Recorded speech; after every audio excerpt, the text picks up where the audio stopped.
तेजस्वी यादव ने खुले मंच से अफसरों को धमकाया। लालू के लाल ने की बड़ी गलती, होगी सजा। लालू के लाल तेजस्वी यादव ने एक ऐसी बड़ी गलती कर डाली है जिसकी सजा उन्हें भुगतनी होगी। तेजस्वी ने चुनाव में लगे अफसरों को सरेआम मंच से धमकाया। फिर क्या था, लोगों को लगा जंगल राज लौट आया।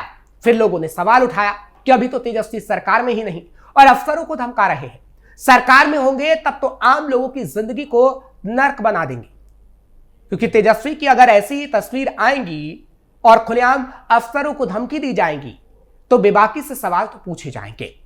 नमस्कार, कैपिटल टीवी का खास शो बेबाक सवाल देख रहे हैं आप। मैं हूं आपके साथ हर्ष भारद्वाज। तेजस्वी यादव का एक वीडियो इस वक्त सोशल मीडिया पर तेजी से वायरल हो रहा है। वीडियो में तेजस्वी चुनाव कार्य में लगे अफसरों को धमकाते नजर आते हैं। खुले मंच से तेजस्वी वोट चोरी करने वाले अफसरों, उनका नाम अमित शाह के साथ जोड़कर धमकी दे रहे होते हैं। वीडियो हाल ही का होता है। इस वीडियो में आरजेडी की लोगो लगी टी शर्ट में तेजस्वी नजर आते हैं। खुले मंच पर भीड़ के बीच होते हैं, उनका संबोधन होता है। तेजस्वी यादव माइक लेकर स्टेज पर पहुंचते हैं और वहीं पर घूम घूम कर कहते हैं कि जो अधिकारी अमित शाह से मिलकर गड़बड़ करेगा, सरकार आने के बाद इतनी कड़ी सजा मिलेगी कि कभी सोच नहीं सकता। वो बेईमान अफसर, वो भ्रष्ट अफसर जिस पर हम डंडा चलाएंगे, जो अमित शाह के साथ मिला होगा, जो लोकतंत्र का कलंक बनेगा, उसे सजा दिलाएंगे। आगे तेजस्वी यादव कहते हैं जो वोट चोरी कराएगा उसे सजा मिलनी चाहिए। इस बार जनता तैयार है, छोड़ा नहीं जाएगा। अभी भी मेरी सलाह है भ्रष्ट अधिकारियों, अमित शाह के चेलो चमचों, बेईमानी की बात भी दिमाग में मत लाना, नहीं तो डंडा चलाएंगे। यानी सीधे तेजस्वी चुनाव में लगे अधिकारियों को धमकी दे रहे थे। इसके अलावा तेजस्वी यादव ने एक चुनावी सभा में कहा कि मेरी उम्र कच्ची है लेकिन जुबान पक्की है। मैं अपने पिता की तरह किया हुआ वादा निभाता हूं। जिसके बाद लोग सवाल उठा रहे हैं कि क्या तेजस्वी यादव ने अपने पिता से यही सीखा है जिस तरीके से वो खुलेआम अधिकारियों को धमकी दिया करते थे, बिहार में जंगल राज कायम किया। क्या ठीक वैसा ही तेजस्वी यादव अपने पिता से सीख चुके हैं और ऐसा ही बिहार में वो करना चाहते हैं? क्योंकि आप लोगों की बात करें तो ठीक है, आप जीतने की बात करें तो भी ठीक है, लेकिन आप अगर खुलेआम अफसरों को धमकी देंगे तो बेबाकी से सवाल तो आपसे पूछे ही जाएंगे। लालू भी अफसरों को देते थे धमकी। अब आपको लालू का वो कच्चा चिट्ठा याद दिलाते हैं जब तेजस्वी की तरह लालू भी अफसरों को धमकी दिया करते थे। ब्याह के आधार पर उनका ट्रांसफर होता था और अफसरों से लालू खैनी तक मलवाते थे और उन्हें अपने पैरों की जूती समझा करते थे। बिहार में सरनेम देखकर होते थे ट्रांसफर। लालू राज में विधायक जातीय आधार पर अफसरों की शिकायत करने लगे थे। तब सरनेम देखकर अधिकारियों का तबादला तक होने लगा था। किसको संट करना है, किसको अहम पद देना है, जातीय आधार पर तय होता था। लालू यादव अपने समर्थकों को यह भरोसा दिलाना चाहते थे कि अब शासन में उनकी भी सहभागिता है। समर्थकों को अघोषित आजादी दे दी गई कि वो रोजमर्रा के शासन में हस्तक्षेप तक कर सकते हैं। इस आजादी ने ब्यूरोक्रेसी को कमजोर करना शुरू कर दिया था। सरनेम के आधार पर अफसरों से सलूक किया जाने लगा, बदतर से बदतर।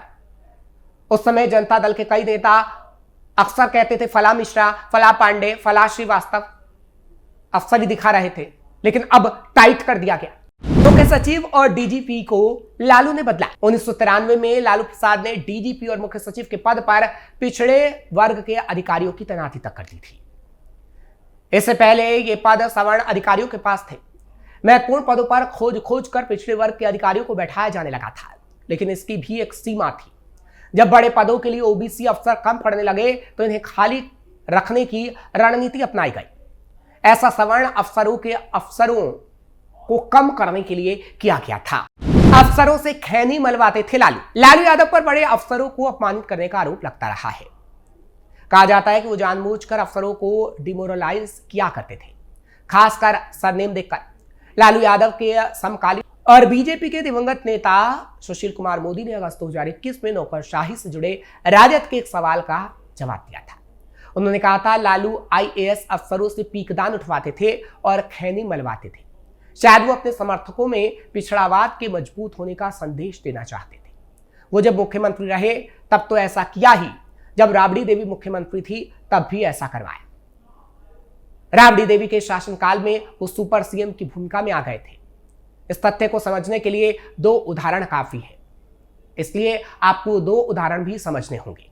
जब डीएम को भरी भीड़ के सामने डांटा फटकारा। पहला उदाहरण, जब 1 दिसंबर 1997 को जहानाबाद के लक्ष्मणपुर बाथे में रणवीर सेना ने एक बड़ा नरसंहार किया था। 58 लोग मारे गए थे। इस घटना के समय राबड़ी देवी मुख्यमंत्री थी और लालू यादव उस समय चारा घोटाले के मामले में जेल में थे। 14 दिसंबर 1997 को 103 दिनों बाद वो जेल से छूटे थे। 2 दिनों के बाद उन्होंने बाथे गांव जाने का फैसला किया। जाड़े का मौसम था, पीड़ित परिवारों को कंबल बांटने का कार्यक्रम था। उस समय जहानाबाद के डीएम AK सिंह थे। जब कंबल बांटा जा रहा था तब लालू यादव अचानक जिलाधिकारी पर भड़क गए और चिल्लाते हुए कहा, इतना पतला क्या ही कंबल है, क्या इससे ठंड कट जाएगी? ये तो गाय गेरू को ओढ़ने लायक है। सैकड़ों की भीड़ के सामने लालू यादव जिलाधिकारी को बुरी तरह डांटते नजर आए थे। शक पकाए जिलाधिकारी ने धीरे से कहा, सर इसको बदलवा देंगे। लालू यादव का गुस्सा और बढ़ा। अच्छा, कंबल लाकर बांटिए और मुझे रिपोर्ट कीजिए। गुस्से में लालू यादव को ये बात याद ही नहीं रही कि वो अब मुख्यमंत्री नहीं है, फिर आखिर क्यों डांट रहे हैं। जल्दी उन्हें समझ में आ गया कि मुझे रिपोर्ट करने की बात कहना गलत है। फिर उन्होंने अपनी बात सही की और कहा, सरकार को रिपोर्ट कीजिए। जिलाधिकारी को अपमानित कर लालू यादव पीड़ितों को दिखाना चाह रहे थे कि सरकार उनके साथ है, कोई अफसर गड़बड़ नहीं कर सकता। और अफसरों के साथ ऐसा सलूक लालू हर रोज कर रहे थे। जब IAS अनूप मुखर्जी ने पहली बार किया लालू का विरोध, लालू यादव के रवैये से कई अफसर घुटन महसूस कर रहे थे। उनके खिलाफ बिहार में पहली बार किसी सवर्ण अफसर ने ही आवाज उठाई थी। हालांकि उन्होंने जाति के आधार पर नहीं बल्कि नियम और कानून के तहत लालू यादव का विरोध किया था। सन 2000 की बात है, जब राबड़ी देवी मुख्यमंत्री थी। उस समय अनूप मुखर्जी बिहार में सचिव स्तर के अधिकारी थे। 1974 बैच के IAS थे। इस दौर में लालू प्रसाद मुख्यमंत्री राबड़ी देवी यानी अपनी पत्नी के प्रतिनिधि के रूप में काम करते थे। अक्सर वरिष्ठ IAS अधिकारियों की बैठक को संबोधित करते और कभी कभी इनकी अध्यक्षता भी करते।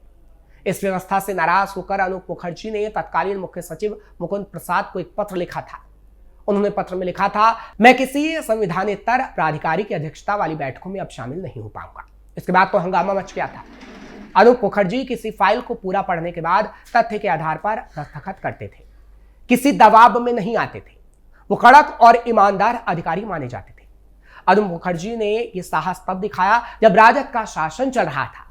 बाद में नीतीश कुमार ने 2009 में इन्हें मुख्य सचिव की कुर्सी दी थी। उमा भारती ने भी बताया था किस्सा। लालू का अधिकारियों को अपनी पैरों की जूती समझने का एक किस्सा उमा भारती ने भी पिछले दिनों सुनाया था। उन्होंने कहा था कि साल 2000 में जब केंद्र में अटल जी की सरकार थी, उस वक्त वो पर्यटन मंत्री थे। तब बिहार में वहां के मुख्यमंत्री राबड़ी देवी और उनके पति लालू यादव जी के साथ मेरा पटना से बोधगया हेलीकॉप्टर से जाने का दौरा हुआ था। हेलीकॉप्टर में हमारे सामने की सीट पर बिहार के एक वरिष्ठ IAS अधिकारी भी बैठे हुए थे। लालू यादव जी ने मेरे ही सामने अपने पीकदान में ही थूका और उस वरिष्ठ IAS अधिकारी के हाथ में थमाकर उसको खिड़की के बगल में नीचे रखने को कहा। उस अधिकारी ने ऐसा किया। उमा भारती ने ट्विटर पर लिखते हुए कहा था कि इसलिए 2005-06 में जब मुझे बिहार का प्रभारी बना गया और बिहार के पिछड़ेपन के साथ मैंने पीकदान को मुद्दा बनाया, तब लोगों ने इस बात को समझा। अब इससे तो साफ समझा जा सकता है कि कैसे लालू अधिकारियों को अपनी जेब में रखने की कोशिश किया करते थे और वो तस्वीरें इतिहास के पन्नों में आज भी दर्ज है। और इसलिए ही तेजस्वी भी ऐसा करना चाहते हैं, क्योंकि अगर ऐसा ना होता तो शायद तेजस्वी की अफसरों को धमकाने की तस्वीर भी सामने ना आती। आपको ये खबर कैसी लगी कमेंट सेक्शन में जरूर बताएं। खबर को लाइक शेयर करें। कैपिटल टीवी को सब्सक्राइब करना मत भूलिएगा।